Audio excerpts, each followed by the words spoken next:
ಈ 27ನೇ ತಾರೀಕು ನಮ್ಮ ರಾಜೀವ್ ಗಾಂಧಿ ಆರೋಗ್ಯ ವಿಜ್ಞಾನಗಳ ವಿಶ್ವವಿದ್ಯಾನಿಲಯದ 26ನೇ ಘಟಿಕೋತ್ಸವ ಸಮಾರಂಭ ನಡೀತಾ ಇದೆ. ಇದಕ್ಕೆ ಮುಖ್ಯ ಅತಿಥಿಗಳಾಗಿ ರಾಷ್ಟ್ರೀಯ ವೈದ್ಯಕೀಯ ಮಂಡಳಿಯ ಅಧ್ಯಕ್ಷರಾದ ಡಾಕ್ಟರ್ BN ಗಂಗಾಧರ್ ಬರ್ತಾ ಇದ್ದಾರೆ. ಅವರು ಚಾನ್ಸಲರ್ ಆಗಿ ನಮ್ಮ ರಾಜ್ಯಪಾಲರಾದ ತಾವರ್ಚಂದ್ ಗೆಹ್ಲಾಟ್ ಅವರು ಅಧ್ಯಕ್ಷತೆ ವಹಿಸಿದ್ದಾರೆ.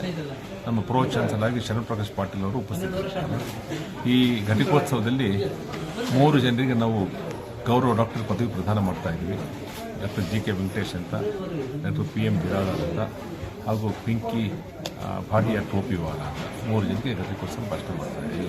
ಘಟಿಕೋತ್ಸವದಲ್ಲಿ ಗೌರವ ಡಾಕ್ಟರ್ ಪದವಿ ಪ್ರದಾನ ಮಾಡ್ತಾ ಇದ್ದೀವಿ.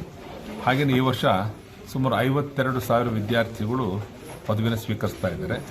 ಇದರಲ್ಲಿ 88 ವಿದ್ಯಾರ್ಥಿಗಳು ಬಂಗಾರದ ಪದಕವನ್ನು ಪಡೆದಿದ್ದಾರೆ. ಒಟ್ಟು ನಮ್ಮಲ್ಲಿ 100 ಬಂಗಾರದ ಪದಕಗಳಿದೆ.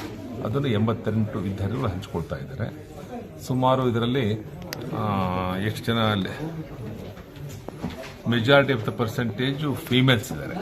ಇಲ್ಲಿ 18 ವಿದ್ಯಾರ್ಥಿಗಳು ಮಾತ್ರ, ಹುಡುಗರು ಮಾತ್ರ ಗೋಲ್ಡ್ ಮೆಡಲ್ ತೊಗೊಳ್ತಾರೆ. ಉಳಿದಿದ್ದೆಲ್ಲನೂ ಮಹಿಳೆಯರು ತೊಗೊಳ್ತಾ ಇದ್ದಾರೆ. ಪಾಸ್ ಪರ್ಸೆಂಟೇಜ್ ಎಲ್ಲ 82 ಪಾಸ್ ಪರ್ಸೆಂಟೇಜ್ ಇದೆ. ಇಷ್ಟು ಪ್ರಮುಖವಾಗಿದೆ.